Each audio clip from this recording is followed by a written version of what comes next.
My name is Kristina and I was previously from Fairfield Methodist Secondary School. During PSLE I scored an A, and then when I went to secondary school, then I saw my grades deprove. So for the first few exams I usually passed. Then when I moved on to upper sec, it just started going downhill. Then I realized that at Sec 4 I needed some help, if not I will not pass my English during O Levels. So then my mom, she went online and she found EduEdge. During the first lesson, Mr. Cheng shared about the techniques that he will be using to help us. And I feel that after the first lesson, I really applied it and it worked. During my first exam after attending EduEdge for 2 weeks, I managed to use the structures Mr. Cheng had imparted to me, and I managed to get a B4 for my examination.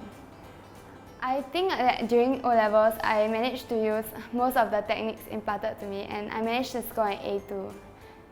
I highly recommend EduEdge for students who are seeking to improve their English grades, because the techniques imparted to us, they are very helpful, and the teachers make them very easy to remember by using abbreviations to help you.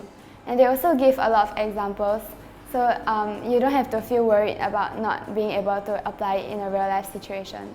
And there's also a lot of group works in EduEdge, so there's a lot of opportunities for you to learn the other people's mistakes and what not to do and what to do to improve your English grades.